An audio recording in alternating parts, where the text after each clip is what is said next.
we caught COVID. So, not quite sure how we got it, but the whole family's got it, including my parents who don't live with us. So we were all out about a week ago for a meal, and a few days later, one by one, we started getting symptoms. My dad's got it, he hasn't got any symptoms at all, but the rest of us have just sort of general flu-like symptoms, you know, no energy, headaches and achy bodies, but also the cough. We've all got the cough as well, although that seems to be getting a bit better now. I'm on sort of day 3, I think, of getting the positive PCR, though I did know that, or strongly suspect that I had it before that. Anyway, this video isn't about catching COVID. It's about what I've been doing in the garden now. It's Sunday at about 4:30, and I've just got into the garden about 20 minutes, half an hour ago, because I've just not had the energy to do anything else all day. So what I've been doing today is trying to clear out some of the plants and foliage and, you know, weeds as well in some cases that have been obstructing some of the sort of larger plants that, you know, I want to really show off. I've decided that I don't want a border full of foliage. I want individual plants. So you can see here this phormium. Could hardly see it, you know, earlier on. There's still a conifer in there which I'm going to get rid of, and that will just look so much better because you'll see a phormium with beautiful leaves. They're up to sort of over 1 meter long now as well, so that's growing nicely. There's you know, too many plants here, so I've taken a few out. I've still got a very long way to go, but my energy levels are a little bit down today, so that's what I've been doing. This section in particular is just really mad, so that's too much for me to tackle today. I also did the raised beds, so this one in particular looks a bit better now. I've taken out some of the sunflowers that have finished. I've taken out some of the bedding plants that have finished. There's the banana, the cordyline there. You can really see it splitting now. It's developing heads. I'm giving all that a tidy up. And what I noticed on the Wollemi pine is that it seems to have some offshoots at the bottom. So if I clear that away, well, you can see one there for a start. This little tiny one. It's coming, I'd say, from the very base of the trunk, and then you can see one here clear as day. It's coming. I mean, it's not touching the trunk at soil level, but I'm sure it's coming from the trunk further down. And I've got a few more. This one's actually on the trunk, and there's more here. They've actually put on quite a bit of growth. You know, this is probably 1.5 foot tall. So what I'm going to try and do is separate these from the plant, because I don't want another plant growing, or another leader growing up through the middle of that one. I want just to be a solitary trunk. I've already had, I pointed out in my last video that it seems to have a bunch of leaders heading upwards at the minute, which I don't want either. So I'm going to just see what happens with that, whether some of them become horizontal branches or whether they're all vertical leaders or not. But if they are, I'm just going to cut them off basically and just leave one solitary leader. So that's what I'm about to do now. So I thought I'd start with the small one, which was on its own down there, and I sort of exposed the soil a little bit and then just ripped it off because it was attached to the trunk, as I knew it would be. So this is the material I now have. I've read, you know, what you normally do with cuttings is take off quite a lot of the growth above soil so that it's not too much of a drain, on resources for particularly moisture for the plant. But I've read that for Wollemi cuttings, you should actually leave them on. So that's what I'm going to do. I'm going to pop this in some water before I do anything else. Here we go. This is my cutting water station. Look, not a sandpit. It's a cutting water station. And I'm going to have a look at something else now. So let's just loosen up this soil down here, see what's going on. I can just free up the soil. I can see what I'm dealing with properly here. Okay, so I've hit something solid now, which is the trunk itself. So I think I'm just going to slice this off as close to the trunk as I can.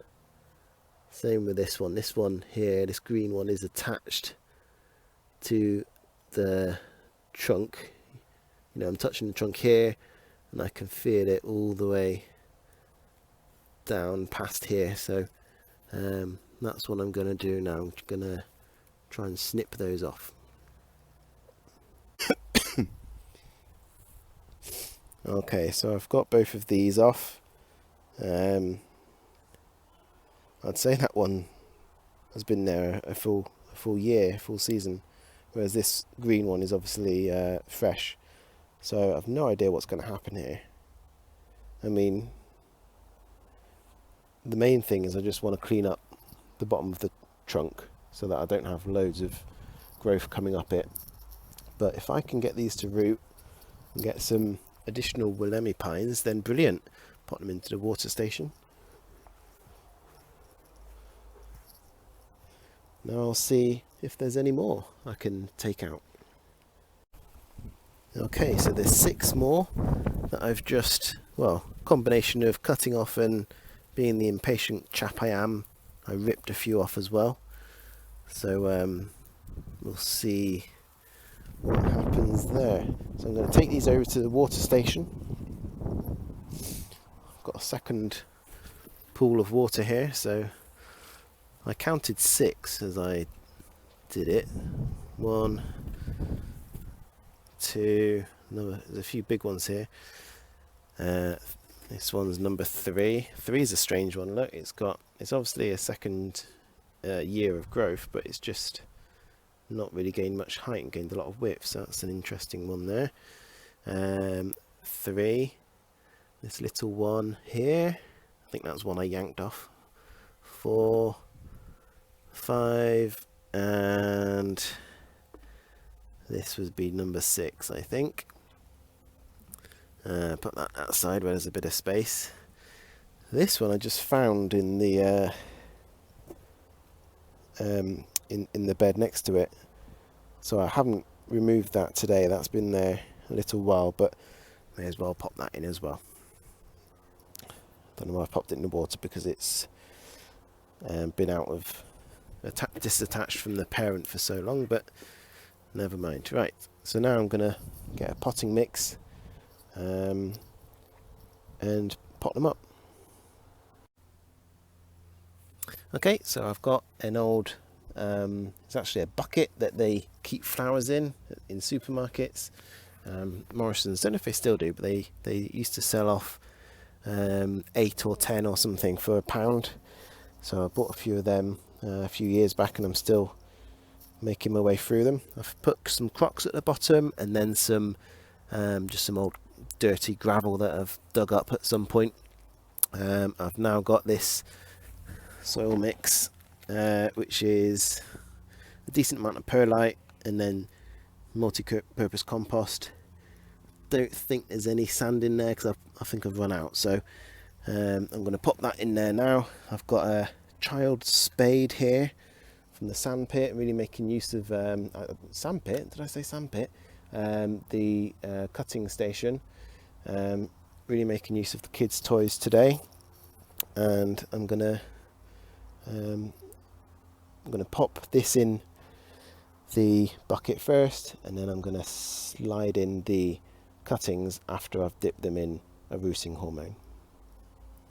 Okay, so that's all gone in the bucket, and now I've got this natural rooting powder here. It's a seaweed based thing.